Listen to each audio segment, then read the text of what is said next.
Our first caller for the day is Brother Fahim from Bangladesh. Assalamu alaikum, Fahim, wa rahmatullahi wa barakatuh. Walaikum assalam wa rahmatullahi wa barakatuh. Sheikh, it's a quite a familiar story in our country. Actually, a man has been a complete drug addict for the last 30 years. He still doesn't do any work or earn anything. 12 years ago, his mother got him married to a poor girl, thinking a wife might help him get back to a normal life. That wife or her guardians weren't aware of the fact that this man was a drug addict because his family concealed it. His mother passed away a few years later. Now this man has 2 kids. His father and brothers financially support the kids and wife, but his wife gets humiliated by society and financially. She doesn't have anyone to bear her and her kids' expenses if she leaves him. So the concern is, recently that man got a work permit visa, so he gave up drugs in order to pass the dope test. However, without any reason, he wants to divorce his wife once he starts earning. So what's the duty of close relatives in dealing such a case, especially when he doesn't listen to their good advice, whether Sharia supports the marriage decision taken by his mother? Jazakallah. Jazana wa iyyakum. First of all, the Prophet sallallahu alayhi wasallam stated that لا نكاح إلا بولي وشاهدي عدل. So a woman may not give herself in marriage without the consent of her guardian. Why? For a reason like that. So the guardian has to investigate and find out whether the person who is proposing is a good person or not, practicing or not, decent or not, kind or not, working and can provide for a family or not. The Prophet ﷺ said, كلكم راع وكلكم مسؤول عن رعيته. I am in charge for my daughters, my sons, my wife, and everyone who's living under my roof. So when somebody is proposing to my daughter, I don't say, MashaAllah, he comes from a wealthy family. That's not sufficient. I have to investigate. I've got to investigate and find out whether the person himself is reliable or not, a man of manners or not, working and can provide for the family or not. And this is easy. You go to his workplace and find out. He said since he's been a drug addict for 30 years, he's not been working.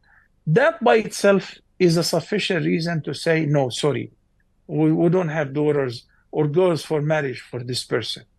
This is as far as the guardian who decided to give this innocent girl in marriage to a loser.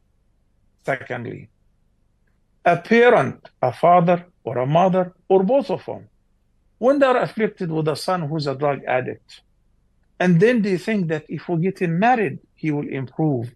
So they afflict another family, and they test an innocent girl. They're blameworthy before Allah. They are cheaters. And the Prophet ﷺ said, Man ghasha falaysa minna. Would you like the same to happen to your own daughter? Of course not. So please, before asking a question, what to do, the question should have been asked before marriage. A mother who wants to get her son married in order to treat him from drug addiction, it's not fair. You know, this is not the treatment. The treatment is to be put in a hospital, then in a rehab, until he recovers, until he is capable to work and earn and provide for himself and others. But to afflict the daughters of other families, this is definitely haram. And this is deceiving. Allah will punish them for that. Now, if the guy is still addicted to drugs and cannot function, it is the responsibility of his family, his siblings, his father, if he's still alive, if he has a share of the inheritance. It must be given to the mother to look after the children. It's called child support. And if he wants to divorce her after all the suffering that she's been through, this is an indication that this person is simply ruthless, you know? So a woman who had to bear all the trouble and she couldn't find a support, now when he starts improving, he wants to get rid of her.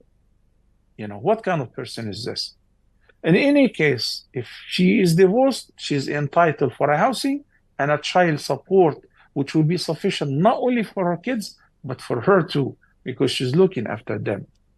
As Allah the Almighty stated in Surah Al-Baqarah, والوالدات يرضعن أولادهن حولين كاملين لمن أراد أن يتم الرضاعة وعلى المولود له رزقهن وكسوتهن بالمعروف.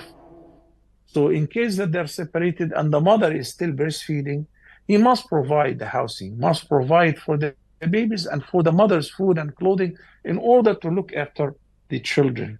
May Allah guide us toward His best.